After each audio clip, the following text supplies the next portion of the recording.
Bueno, estamos con el doctor Gustavo Subía, quien me permite a mí decir lo que dije respecto al doctor Eduardo Luz. Es de esos ciudadanos que nos están instruyendo en materia republicana y democrática. Yo creo que muchos legisladores, si están un poquito avispados, tendrán que tomar nota, como en una clase de facultad, ¿no? Tomar nota de lo que van diciendo, porque van explicando cosas a nivel constitucional que es necesario que sepamos todos los uruguayos. Y este programa está abocado a esa tarea de instruirnos cada vez más en lo que hace a los principios republicanos, democráticos, que están consignados en la Constitución. Hay un tema que es gravísimo y es un componente distorsivo de nuestra república como es el proceso penal. ¿Cómo está, doctor? Ese proceso penal que tiene elementos muy cuestionables y que incluso fue cuestionado por la Suprema Corte de Justicia como inconstitucional, ¿no? Las fiscalías creadas especialmente para determinados delitos. Bueno, buenos días, Muyano. Como siempre, muy amable por la invitación. Son temas enormes. Concretamente, con el doctor Luz y el doctor Colman del Partido Nacional, el último, y Luz de Cabildo, y yo por el Partido Colorado, conformamos una comisión, no en términos parlamentarios, no de comisión parlamentaria, porque cada uno, creo yo, que en estos temas, permítame la liviandad del concepto, pero se corta solo. Eso creo que es ciertas características que tenemos con los contertulios que le acabo de nombrar. Tres juristas. Tres juristas. Y con ambos hemos mantenido otras actividades conjuntamente y con mucho respeto. Yeah. El tema es enorme, pero los tiempos son breves, vamos a tratar de resumirlo. El Código de Proceso Penal, un eje, como usted dijo, central, porque hace a juzgar a personas que van o no van a ir eventualmente a prisión, de acuerdo a esos parámetros. El Código de Proceso Penal tiene gravísimas dificultades. Perdóneme, estoy tratando de poner el teléfono en silencio, porque si no, hoy es un día especial y hay llamadas. Está a punto de votarse el presupuesto que pide la intendenta Cose, ¿no? Por el tema del préstamo del BID, está todo ese y tema. Hay una parte del partido, y no me toque mucho el tema porque puedo decir cosas incorrectas y no nos vayamos al tema, hacemos el paréntesis. Hay una parte del partido que vota de una forma, otra parte votamos de otra. Le decimos no a un presupuesto que, además de las necesidades de los uruguayos, aprovecha, como siempre se aprovecha cuando viene una plata, para poder meter un mordisco indebido. Porque la basura que se haga cargo la intendenta, no que le pida préstamos y nos endeudemos internacionalmente. Lo malo es que estas dos partes del partido, y termino acá, del Partido Colorado, se están ahora, alguna de ellas está pasando algunos mensajes un poquito fuera de tono, que me proponía responder en este momento que empezamos la entrevista con usted. Cierro paréntesis, ya los voy a responder. Bueno, digresión, hecha la digresión, volvemos al punto de comienzo. Hecha la digresión del proyecto de préstamo del BID para endeudar al Uruguay durante muchos años y a los montevideanos, volvemos al tema que nos ocupa. El tema que nos ocupa es el proceso penal. Es la vida que le va cuando es sometido a la justicia a una persona y las formas en que se toman decisiones. Sí. Acuérdese aquella frase de Zaffaroni, que es el Papa, un abogado argentino de larga trayectoria con muchos libros escritos y muy respetado sobre todo por la izquierda latinoamericana que siempre lo cita. Zaffaroni, ese hombre dijo así de nuestro proceso, porque vino a Uruguay, y dijo: antes había procesados sin condena en el Código Viejo, lo cual es cierto, los procesos demoraban mucho. Pero lo peor es la segunda parte de la frase que dijo: ahora hay condenados sin juicio. Sí. Condenados sin juicio. Sí. Es brutal lo que dijo. Por supuesto que se puede responder: ¿cómo que no hay juicio? Se aplica el proceso abreviado, que es un procedimiento, como también dicen muchos juristas, no un proceso. A ver si se entiende la diferencia entre proceso y procedimiento. El proceso implica garantías, etapas, diálogos, escuchas, y el procedimiento muchas veces puede ser un procedimiento policial, un procedimiento administrativo, tiene obviamente menos enjundia que el proceso. Entonces, lo que muchos dicen es que en ese proceso abreviado, que nos proponemos echarle mano, y no es fácil porque en este momento el 94% de los casos penales se hicieron pasar por ese proceso abreviado, y no es fácil dar marcha atrás, porque se creó un proceso que como ventaja tiene que resolver rápido. El proceso abreviado, usted va como indagado, conversa con el fiscal le dice, mirá, se te acusa de tal cosa, yo creo que es cierto porque cierta probatoria que me hicieron llegar es bastante comprensible, y yo digo, no, para mí no, pero nos ponemos a dialogar y en una hora, cuando no es media, podemos llegar al acuerdo en que yo digo, bueno, yo confieso, tú me bajas la pena, le dice el indagado al fiscal, si yo te bajo la pena, tú confiesas, si yo confieso, firma acá.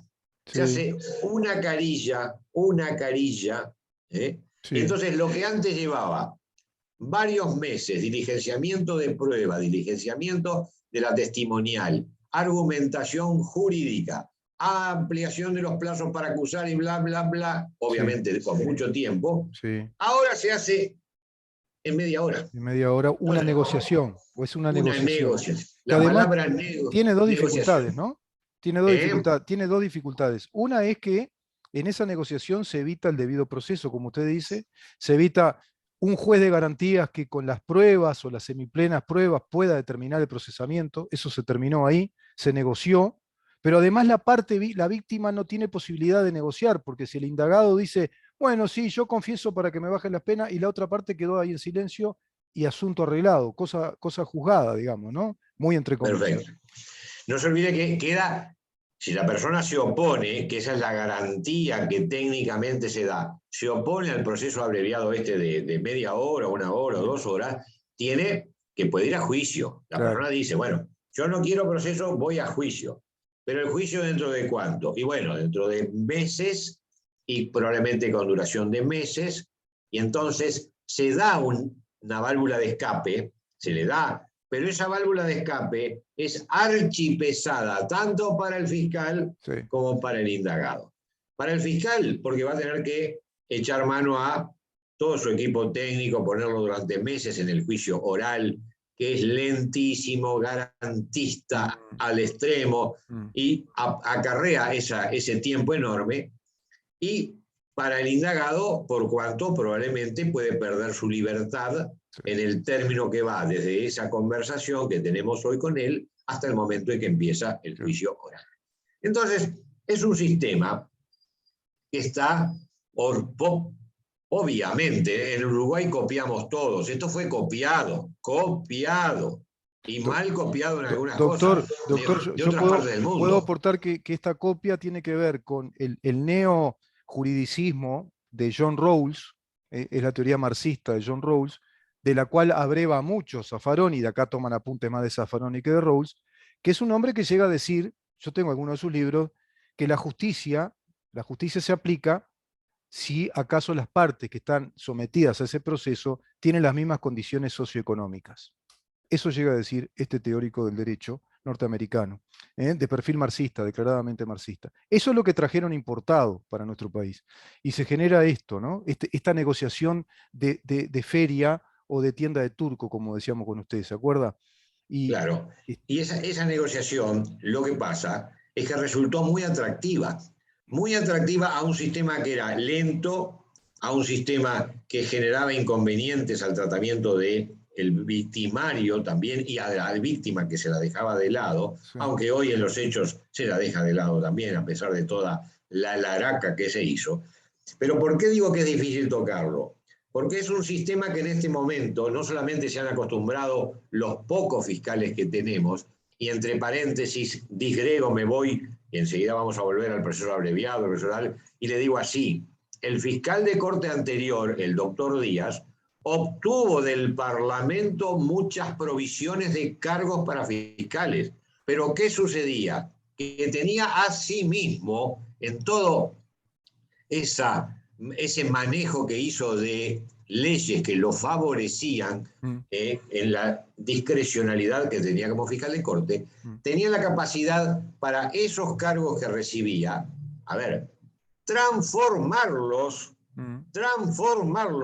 en otros cargos, y la fiscalía hoy se encuentra llena de psicólogos, asistentes sociales, equipos de comunicación publicitaria y 1000 otros cargos que fueron quitados a las creaciones que el Parlamento le dio de cargos para fiscales y fueron incluidos en una planilla de actividades que a veces coinciden con las necesidades del servicio y otras veces no coinciden para nada, como son, sin ser desdoroso con la profesión, pero como son los numerosos cargos de comunicadores que tiene la Fiscalía General, que básicamente comunicaban cosas que eran muy efectivas para elevar la imagen del fiscal de corte. A ver si se entiende la ironía de lo que estoy diciendo.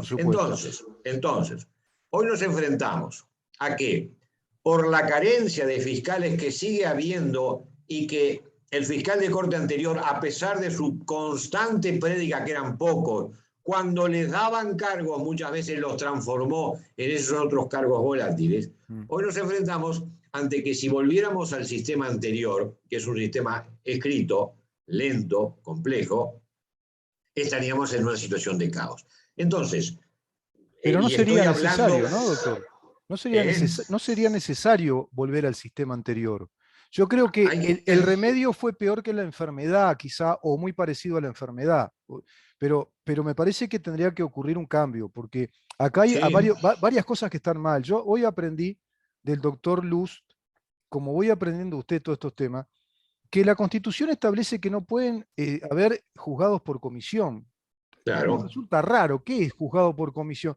Bueno, quiere decir que el juez tiene que ser un juez precedente al caso que se va a juzgar, tiene que ser un juez ya preestablecido y no crear una sede judicial o una fiscalía especial para determinado crimen o determinado delito. Para determinados crímenes, que además está la discusión de que no existían las tipificaciones al momento en que eventualmente se cometieron. Por ejemplo, ¿no? Este sistema y todas esas fiscalías también, ¿no? Déjeme 3 minutos más y después empezamos la organización. Hoy tenemos un sistema que es malo, pero que es efectivo. Entonces, es difícil modificar un sistema que, como dice Zaffaroni, está dando condenados, aunque sean sin el proceso debido. Es difícil decirle a la sociedad, bueno, te quito ese sistema, y otra vez empezamos a tener eventualmente procesados sin condena. ¿Cuál es la idea con Luz y con Colman? Empezar a ver, y va a ser difícil, mucho más difícil que la LUC, en cierta medida la LUC, frente al desamparo policial que existía, toma una serie de medidas que eran previsibles y son relativamente sencillas de llevar a la práctica. Acá nos vamos a meter con el sistema judicial, un sistema que el fiscal de corte anterior, Díaz, armó como muy efectivo, pero de base básicamente no legal. Es decir, exacto, ilegal. Es de base administrativa, pero es muy efectivo porque le sacan el día. Entonces, no es fácil, a ver si me entiende la idea. Por supuesto que yo podría ser un hipócrita y hablar en esos términos. Es efectista, creo yo, Max, porque no responde a las garantías constitucionales, no responde al debido proceso. ¿No? Claro, es toda una transacción, como decíamos. A ver si me entiende la idea, que se la estoy dando con la honestidad con que trato de hablar. No siempre lo puedo hacer, pero no estoy hablando en términos dogmáticos, subido arriba del banquito, diciendo vamos a... No, estoy hablando en términos reales. Sí, claro. ¿Por qué es difícil de cambiar este sistema? Y porque da resultados. Porque da resultados en el día. Porque trae condenados. Y el tema garantías, tanto para el fiscal como para el indagado, empieza a ser complejo de hacerse entender, porque vamos a tener que hacerlo entender a otros legisladores y a la población en general, pero lo sentimos como un deber de conciencia, porque que vaya la gente presa tampoco no es el deseo en el caso particular mío, como es fiscal, no es el deseo fundamental. El deseo es que vayan delincuentes presos, pero que tengan, tanto ellos como el fiscal, repito que el fiscal carece también de un manejo de un manejo solvente de estas cuestiones porque se ve sometido a que si no arregla tiene que ir a un juicio que es Sí, sí. infumable. Sí, sí, hay Hoy una estuve de artimaña, ¿no? mañana, Hay una artimaña legal en el código que induce a que se vaya a la negociación. Es decir, no es claro, garantista. Ahora, para, doctor, acá hay una paradoja que se plantea desde la izquierda, del Frente Amplio, que son los, digamos que es el padre de esta criatura, ¿no? 2017. Ellos exacto. se acuerda que ellos decían en la campaña del referéndum contra la LUC que este gobierno a través de la LUC priorizaba la propiedad privada ante la vida? Bueno, este gran ejemplo que estamos tratando con usted, nos subimos a arar, dijo el mosquito, estaba arriba al lomo de... Este tema del Poder Judicial, que no es garantista en materia de proceso penal, que ya no se habla más de proceso, se habla de formalización, además, ya no habla más de proceso, que el proceso son todas las etapas que tienen que garantizar que ese juez a través de la prueba va a dictar una sentencia según su convicción, pero sobre la base de semiplena prueba, por lo menos. Ese es el Y debido proceso. permítame un paréntesis, le doy un Sí, pique, de procedimiento penal. ahí está. Se lo dejo para llevarlo a nuestro lenguaje. No Bien, proceso, sino procedimiento penal. bien, Cierro, adelante. bien, de procedimiento penal, ¿no? El aspecto procedimental, el aspecto formal, estructural, procedimental, se alteró. Ahora es una negociación de feria. Negociamos y, bueno, bajan la pena, no hay garantías. Ahora, es más fácil, no, perdón, es más difícil en nuestro país, con las garantías que hay en un proceso contencioso administrativo, un proceso civil, o un procedimiento civil, un procedimiento administrativo. Lo decía Luz hoy, es difícil trabar un embargo que quitarle la libertad a una persona. Claro. Entonces, evidentemente, el sistema que ellos crearon es mucho más garantista de la propiedad que de la vida. Y nuestro artículo 7 de la Constitución de la República establece reconocimiento, algo que es inherente a la condición humana, que es el derecho fundamental a la vida, ¿no? La razón de ser de nuestro Estado es lo que establece el artículo 7. Esos 6 derechos fundamentales, que se llamaban los derechos del ciudadano, o los derechos del individuo, que después pasaron a ser derechos humanos, los que encabezan la lista en la razón de ser de ese listado de derechos humanos, que es lo que la Constitución nos tiene que proteger, está el derecho a la vida. Y acá no estamos viendo que se esté protegiendo el derecho a la vida, porque esa persona va a ser, y a la libertad, porque esa persona va a estar mal juzgada, sin garantías, se va a estropear la calidad de vida de esa persona y se va a estropear la libertad de esa persona. Puede pasar eso. Y también puede pasar que la víctima también sea estropeada en su calidad de ciudadano, queriendo argumentar por qué es víctima y teniendo la garantía que esa persona vaya presa. Y no se olvide que la víctima fue el gran anzuelo que en este código se esgrimió, como que se le daba participación en el proceso, y hoy no se le está dando ninguna. Ahora, seamos justos, seamos justos. Necesitamos procesos rápidos para casos leves. Claro. Por un hurto, de repente, un hurto de un reloj, antiguamente teníamos todo un procedimiento, una maquinaria que era un paquidermo. Yo estoy de acuerdo plenamente con hacer un proceso abreviado para los casos de menor importancia. En eso, valorando entre celeridad y profundización de justicia, yo soy capaz de entender de que no podemos, por un hurto, de repente pasarnos 6, 7, 8 meses como nos pasábamos antes en el proceso escrito. Entonces, por delitos menores, sí, incluso como está actualmente. El individuo robó de un supermercado, robó sí, el ladrón de jardín. bicicleta, un ladrón de bicicleta Claro, sí. proceso abreviado, Pero en los en delitos media hora graves, sí. claro. Sí, pero hoy estamos, a ver también si se me entiende la ironía de mis palabras, porque hay ciertas cosas, no porque no me anime a decirlas, porque no quiero afectar algunas sensibilidades, inclusive de ex compañeros de trabajo.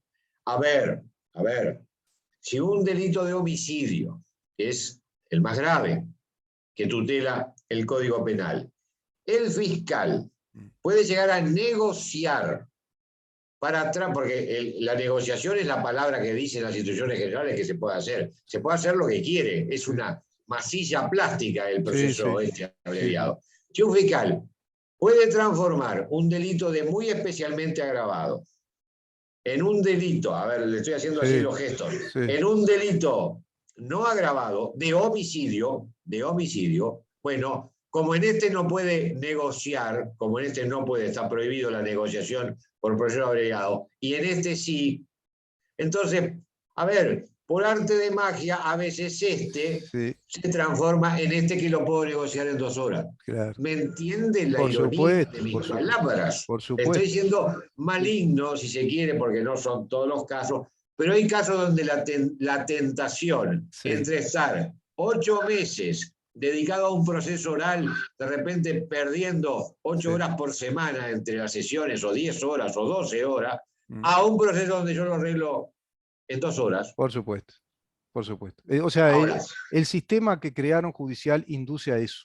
O sea, tiene las puertas abiertas. Ahora, doctor, la pregunta es, ¿no se puede hacer permítame algo el final. garantista más breve y más Sinceramiento. moderno? Espere, y ya lo digo. Mantengamos el proceso abreviado como está para casos menores. Es una lógica de los tiempos. Sí. No, y hagamos las modificaciones necesarias para los casos mayores. Bien. O simplifiquemos el proceso oral para que no se transforme en una locura de garantías y de papeleo a los efectos de entenderlo. Pero es difícil maniobrar en esta telaraña donde no todo está mal, no todo está mal. Hemos acostumbrado a los fiscales, son pocos los fiscales, a darle este instrumento, no se lo, porque la gente puede decir, ¿y por qué no lo quitan al proceso abreviado? Se desmorona el sistema, porque no tenemos en este momento una organización. Lo que pensamos hacer con Luz y con Coleman es no solo el proceso abreviado es una parte de los variadísimos temas, pero vamos a empezar a echarle mano para judicializar un poco más, es decir, garantizar un poco más ese procedimiento abreviado. Especialmente en los delitos muy especialmente agravados o delitos graves. O ¿no? los delitos graves. Bueno, ahí hay con razonamiento, con raciocinio y sentido común, ¿no? El elenco de los delitos muy graves, homicidio, la rapiña, lesiones graves, secuestro, violación. Ahora, está el otro tema que ya es más procedimental, el aspecto formal. Estas fiscalías son un horror para el país, para mí. O sea, nos están generando una situación de libertad condicional a los uruguayos. Hay un delito, por ejemplo, el del abuso sexual, que es muy laxo. El abuso sexual está considerado que puede ser verbal, psicológico, cultural. Mañana una mujer entra a un taller mecánico, vio esos pósters de Michelin, vio que son muy lindas mujeres de Michelin, y considera que fue violentada sexualmente, y el pobre mecánico tiene que ser sometido a un proceso abreviado. De pronto yo mañana como periodista puedo ser sometido porque a algún fiscal no le gustó lo que dijo o algo y no tengo la... Y capaz que como prisión preventiva por medida cautelar. Ese Uruguay hay que desmontarlo porque eso es un organismo extraño que está rompiendo los componentes del Estado de Derecho que la Constitución establece como el debido proceso. Ahora, ese debido proceso y juez de garantía, quizá sí coincido con usted en que tiene que ser ayornado, no podemos volver a aquel proceso tan garantista de meses, pero ¿por qué no en esta época digital, con toda la tecnología? ¿No es posible pensar un proceso abreviado con garantías, con un juez de la causa? Me parece. Permítame una. Usted ahí tocó varios temas al pasar. Sí. No solamente el tema del proceso abreviado, sino el tema de la valoración de la prueba. Exacto. Al hablar de los delitos de género, para usar la terminología moderna, que actual lo llamábamos los delitos sexuales, pero al hablar de los delitos de género se mete en otro tema, que es si la versión que da un hombre tiene el mismo valor que la que da una mujer, o tiene, a ver, menos o más valor. Obviamente, porque se le está dando más valor a la de la mujer. Doctor, ¿sabe por qué? Porque se creó un juzgado por comisión, que es la Fiscalía especializada en crímenes de violencia de género que es largo, contra la mujer.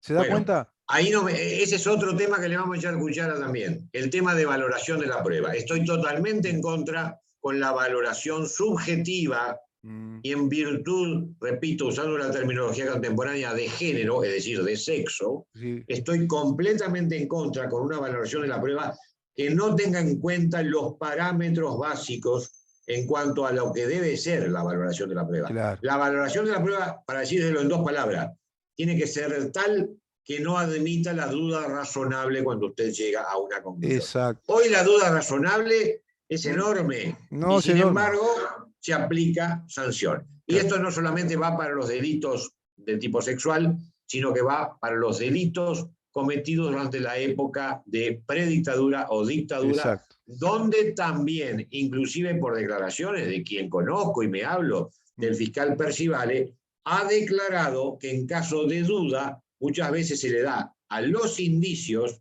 Sí. un valor que no deberían de tener, porque el operador, atento a los años, tiene dudas, no es fácil. Bueno, lo lamento. No, claro. Desvirtuar el clima de la prueba, el clima en que debe apreciarse la prueba, eso es gravoso. Entonces, cuando usted hablaba del taller mecánico, una denuncia de tipo sexual, de tipo de género, como se le podría hacer al tallerista, no es solamente que venga proceso abreviado, es que viene un sistema donde la valoración de la prueba también va a ser subjetiva. Exacto. Entonces, ¿estamos locos? Y bueno, Exacto. parece que empezó la locura Sí, en sí, este sí. mundo. Sí. Cuidado, Hay cuidado. tres componentes, ¿no? El procedimiento abreviado, la valoración de la prueba y la sentencia sin prueba, como está pasando en las fiscalías creadas para los crímenes de lesa humanidad, bueno, que es todo un tema enorme, no nos vamos a meter ahora en ese tema, ya lo traté hoy con Diego Flores, estaría bueno tratarlo con usted específicamente, Hemos porque ya lo hablado, ¿se hemos acuerda? hablado algo, sí, hemos Sí, hablado. hablamos de aquellas sentencias de la jueza Mota, Sí. los dictámenes de Están la los jueza. dictámenes de Percivale, que por ejemplo, pero el propio código del proceso penal establece que se puede dictar por convicción, no habla de prueba, que la sentencia no está fundamentada en la prueba, sino en la convicción del juez. Pero esa convicción además está inducida por ese proceso acusatorio que ya lo enmarcó el fiscal con esa fiscalía especializada. Es decir, todo induce a que es prácticamente sin prueba, por conjetura, porque estoy convencido que fue así. Yo tengo sentencias vinculadas a esos casos. Es terrible. Bueno, eso Bueno, es increíble que esté la pasando. sentencia de la jueza Mota, que por algo la removieron del cargo con todos los líos que se armaron, fue ultrajante. Sí. Es decir, valoraba de que el derecho al silencio, el derecho a la defensa silenciosa del indagado, debe ser tomado y valorado como que está aseverando los hechos que se le imputan. Una cosa realmente espectacular. Es Pero que calla espectacular. otorga, una cosa así. Sí, sí, no, y además que el procesado debe de hacer prueba aunque fuera en su contra, y si no la realiza se comprenderá que es negativa a sus intereses. No. Fue espectacular en sentido inverso. Pero permítame, las cátedras que se llenaron la boca durante años en cuanto a que la confesión era una prueba que no debía tenerse en cuenta, las cátedras hoy no han dicho nada de que en el proceso abreviado la confesión es la primaria que importa. Perdón que se va mi señora acá. No, trabajando. Por favor, doctor, por favor. Es lo que tiene el Zoom, lo que tiene, lo casero. Está buenísimo. Lleva a esta El Zoom está muy bueno porque ha hecho muy real toda la comunicación y casera, claro, y la calidez de la espontaneidad. Está buenísimo. Yo estoy también acá en mi estudio, en mi casa. Doctor. Y lo voy apurando, Sí, Rubén, sí. con la Vamos cerrando. tengo. Si le parece, sé que usted está apurado con poco tiempo. Si le parece, Sí. cerramos con una reflexión de su parte. Yo simplemente digo que todo esto hay que cambiarlo, que el sistema político uruguayo tiene que cambiar esto, porque si no, no tenemos república. Tenemos menos república, tenemos menos Estado de Derecho. Básicamente, el sistema acusatorio tiene que mantenerse en pie. El proceso abreviado para los casos menores puede permanecer como hoy está. En los casos mayores es difícil sacarlo, pero el esfuerzo va a ser para añadir garantías a un proceso abreviado que en casos mayores deba de tener que aplicarse, porque hoy estamos ante el bajo número de fiscales. Proponemos también en las conversaciones que hemos mantenido con los otros colegas, con Luz y con Colman, generar nuevos cargos en Fiscalía de Corte, pero que no puedan ser transformados, que no en cargos de comunicadores, por favor. Claro. Se le dio a Díaz una cantidad de cargos que los transformó y después se quejaba de que doctor, no definía. ¿Y escuela de fiscales, la escuela de la judicatura? ¿Qué pasa con todo eso? ¿Hay buena formación? Mire, las ideas son brutales. Crear una fiscalía especializada en cárceles, que es un mundo aparte. Un mundo aparte, donde se cometen delitos donde tenemos las aberraciones a veces, tendría que haber una fiscalía especializada, tendría que haber valoración de las instrucciones generales, el terrible que también la cátedra se cayó, Díaz con las instrucciones generales, porque él era el que tenía la influencia directriz, hizo leyes. Se ve que quedó muy inspirado no resoluciones administrativas. Se ve que quedó muy inspirado con José Artigas, ¿no? Quedó muy inspirado con las instrucciones. Pues la verdad que es impresionante. Ahora, doctor, yo insisto, ¿no? Insisto, esa fiscalía de crímenes de lesa humanidad hay que sacar eso. Eso no puede seguir en el país. La fiscalía es lo que usted decía, el juicio por comisión es cuando se crean los instrumentos de investigación una vez sucedidos los hechos. Claro. Es decir, no estaban. Eso, en cualquier otro delito eso hubiera sido un escándalo. Pero, claro, pero sucede que los delitos imputados a los militares que pueden haber cometido delitos y en algunos casos está muy bien que se los persiga, pero no perseguir al grito. O porque se le aparezcan 15 personas diciendo lo mismo, que reconocen la voz, cuando esas 15 personas se pusieron de acuerdo previamente, por favor, porque pertenecen a una organización política y no es lo mismo 15 personas de la calle, cada uno con una orientación diferente que dicen algo, que 15 personas orientadas monolíticamente que vienen a decir algo. Doctor, por favor. Le agrego dos cosas y cerramos la nota. Las Cortes de España le dijeron que no a un pedido de extradición de Percivale, porque esas causas caducaron, porque prescribieron los delitos, porque son comunes, porque en Uruguay no hay delito de lesa humanidad, porque no se podía aplicar retroactivamente. Otras cortes también dijeron lo mismo en Europa. El Estatuto de Roma dice que no se puede aplicar hacia atrás por un principio penal de certeza jurídica. La tipificación nueva penal no se puede aplicar retroactivamente. Bueno, todo un mamarracho. Es una fiscalía ilegal, inconstitucional inclusive. Es una fiscalía inconstitucional.